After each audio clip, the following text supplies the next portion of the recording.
तो दोस्तों आज हम फिर से आपके लिए लेकर आए हैं देश दुनिया की सभी ताजा बड़ी खबरें। फटाफट एक एक कर विस्तार से आज आपको बताएंगे, तो वीडियो को अंत तक जरूर देखें। दोस्तों पहली खबर में आपको बता दें कि कनाडा से मोदी सरकार को लगा एक और बड़ा झटका। कनाडा में फिर से हिंदू मंदिर पर हुआ हमला। मोदी और भारत के खिलाफ लिखी गई आपत्तिजनक बातें। मोदी को बताया गया आतंकवादी। कनाडा से मोदी सरकार को बड़ा झटका। वहीं आपको बताएंगे दोस्तों की बिहार में हिंसा के बाद सासाराम में जुमे की नमाज को लेकर अलर्ट। प्रशासन ने 28 मस्जिदों के बाहर तैनात की पुलिस फोर्स।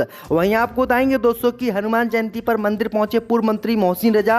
हाथ जोड़कर चढ़ाया प्रसाद। मुसलमानों ने किया विरोध, बताया हिंदू। वहीं आपको बताएंगे दोस्तों की अमेरिका के कैथोलिक चर्च में 600 बच्चियों का 156 पादरियों ने किया यौन शोषण। 80 साल तक छिपाते रहे करतूत, अब हुआ है खुलासा। वहीं आपको बताएंगे दोस्तों की भारत में ऑनलाइन गेमिंग के जरिए सट्टेबाजी का खेल होगा बंद। केंद्र की मोदी सरकार ने एडवाइजरी की जारी। वहीं आपको बताएंगे दोस्तों की कर्नाटक में चुनाव से पहले राष्ट्रीय पार्टी बनेगी आप। हाई कोर्ट ने इलेक्शन कमीशन से कहा 13 अप्रैल तक करे फैसला। तो दोस्तों सभी खबरों को आपको विस्तार से एक-एक कर बताने वाले हैं। वीडियो को लाइक कर चैनल को सब्सक्राइब कर दें और हमें कमेंट करके बताएं कि आपके जिले किस राज्य से हमारी खबरों को देख रहे हैं।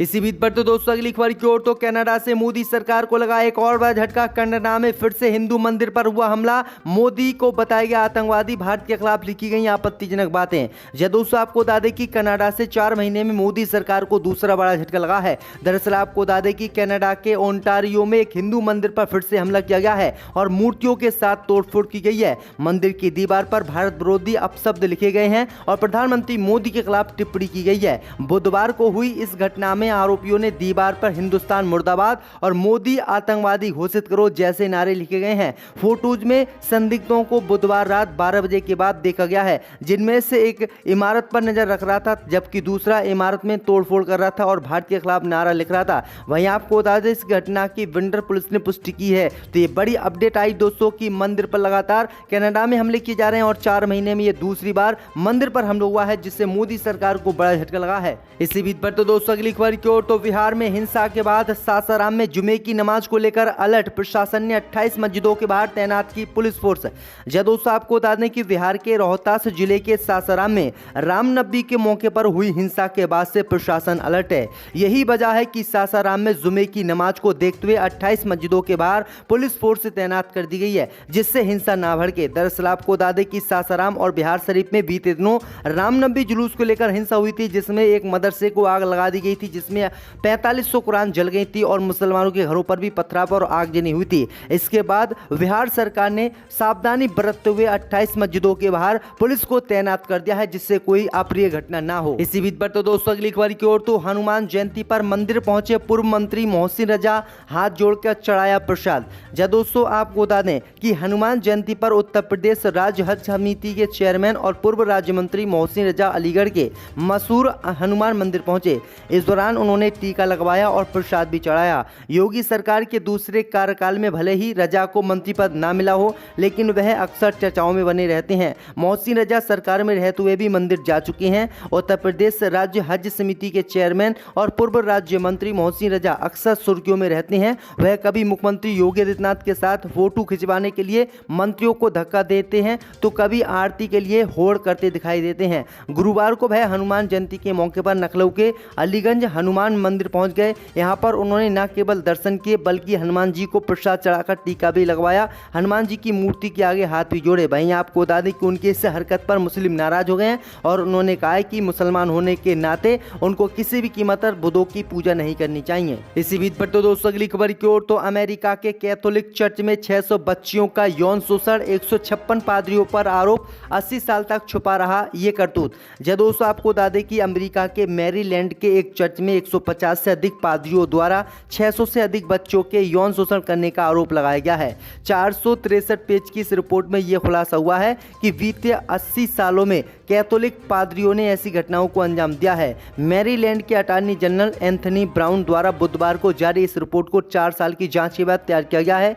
जांचकर्ताओं ने 2019 में अपना काम शुरू किया और 1940 के दशक से लेकर हाल तक के 1 लाख से भी अधिक पृष्ठों के दस्तावेजों की समीक्षा की और सैकड़ों पीड़ितों और गवाहों का साक्षात्कार लिया है। वहीं आपको बता दें कि इस रिपोर्ट को नवंबर 2022 में तैयार किया जा चुका था, लेकिन अदालती अनुमति मिलने के बाद इसे अब जारी किया गया है। इस रिपोर्ट में कहा गया है कि कि पादरी अधिकतर उन बच्चों को निशाने पर लेते थे जो मजबूर थे और चर्च में कई छोटे बड़े काम करते थे। तो ये बड़ी अपडेट आई दोस्तों कि किस तरह से चर्च में बच्चियों के साथ इन पादरियों ने रेप किया। इसी बीच पर तो दोस्तों अगली खबर की ओर, तो विवादित नेता साध्वी प्राची का मुस्लिम लड़कियों को घर वापसी का ऑफर, कहा हिंदू लड़कों से करे शादी आपकी जिंदगी हो जाएगी स्वर्ग। यह दोस्तों आपको बता दें कि गुरुवार को बीएचपी नेत्री और विवादित नेता साध्वी प्राची यूपी के बरेली पहुंची। उन्होंने मीडिया से बात करते हुए जमकर बयानबाजी की। उन्होंने कहा कि मुस्लिम लड़कियों को भी घर वापसी का ऑफर है और मुस्लिम लड़कियां हिंदू लड़कों से शादी कर लें तो उनकी जिंदगी स्वर्ग बन जाएगी।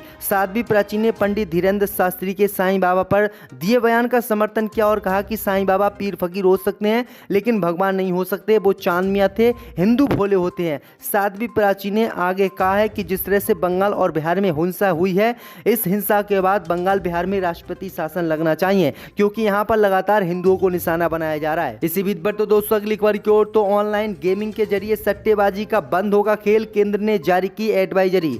जब दोस्तों आपको बता दें कि केंद्र सरकार ने अब ऑनलाइन गेमिंग के जरिए बेटिंग पर नियंत्रण के लिए मंत्रालय ने सट्टेबाजी और जुए के विज्ञापनों के खिलाफ भारत में एडवाइजरी जारी की है। सूचना एवं प्रसारण मंत्रालय ने मीडिया संस्थानों, मीडिया प्लेटफॉर्म और ऑनलाइन विज्ञापन बिचौलियों से इससे जुड़े विज्ञापनों को प्रोत्साहित करने से परहेज करने की सलाह दी है। सूचना एवं प्रसारण मंत्रालय ने गुरुवार को ऑनलाइन गेमिंग से जुड़े सट्टाबाजी और दांव लगाने वाले गेम को बैन करने को कहा है। इसके साथ ही मंत्रालय ने मल्टीपल सेल्फ रेगुलेटरी संगठनों यानी एसआरओ के लिए एक फ्रेमवर्क भी तय किया है। आईटी राज्य मंत्री राजीव चंद्रशेखर ने कहा है कि दांव लगाने या सट्टेबाजी में शामिल ऑनलाइन गेम ऑपरेट करने वालों को इन नए ऑनलाइन गेमिंग नियमों का पालन करना होगा। इसके लिए उन्हें पहले से अनुमति लेनी होगी। अगर कोई व्यक्ति फिर भी नहीं मानता है तो उस ऐप को भारत में बैन किया जाएगा और किसी भी कीमत पर ऑनलाइन गेमिंग के जरिए सट्टेबाजी को भारत में खत्म करना होगा। इससे देश बर्बाद हो रहा है और युवा बिगड़ रहे हैं और उन्हें जुए की लत लग रही है।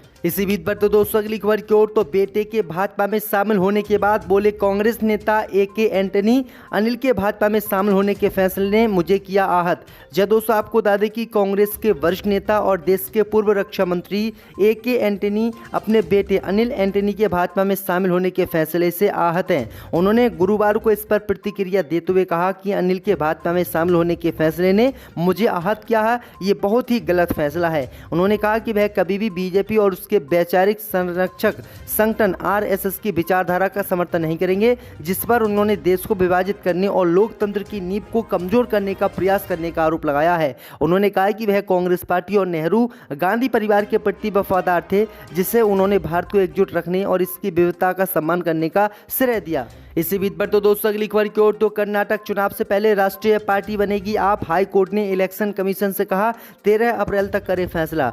जब दोस्तों आपको बता दें कि अरविंद केजरीवाल की आम आदमी पार्टी को अब तक राष्ट्रीय पार्टी का दर्जा नहीं मिला है। नेताओं ने इलेक्शन कमीशन पर दर्जा देने में देरी लगाने का आरोप लगाया है। इस संबंध में कर्नाटक हाई कोर्ट में एक याचिका दाखिल की गई है। कर्नाटक हाई कोर्ट ने गुरुवार को मुख्य चुनाव आयुक्त राजीव कुमार को 13 अप्रैल से पहले पूरी स्थिति के बारे में आदेश जारी करने का निर्देश दिया है।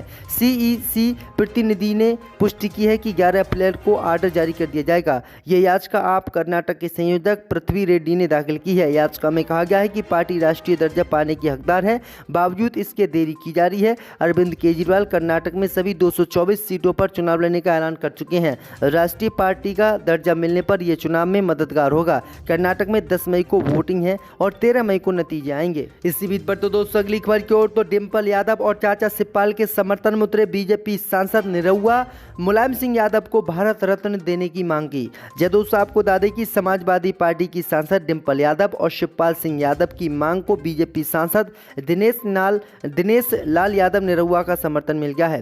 दरअसल आपको बता दें कि राष्ट्रपति द्रौपदी मुर्मू ने बुधवार को दिग्गज समाजवादी पार्टी नेता मुलायम सिंह यादव को मरणोपरांत पद्म विभूषण से सम्मानित किया था। इसके बाद बीजेपी सांसद ने नई मांग रख दी है। नेताजी को पद्म विभूषण दिए जाने के बाद बीजेपी नेताओं की ओर से प्रतिक्रिया की है।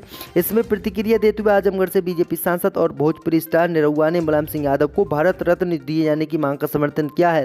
उन्होंने कहा है कि हम भी अपने सरकार से कहेंगे कि नेताजी को भारत रत्न मिले। नेताजी का कद बहुत बड़ा था, उनको सबसे बड़ा सम्मान मिलना चाहिए। हालांकि ये पहला मौका नहीं है जब नेताजी को भारत रत्न देने की मांग उठी है।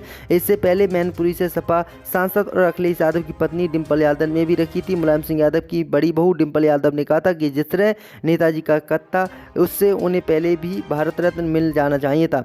मेरा अनुरोध है कि उन्हें भारत रत्न दिया जाना चाहिए। तो ये बड़ी अपडेट आई दोस्तों कि बीजेपी सांसद ही अब मुलायम सिंह यादव के समर्थन में उतर आए हैं।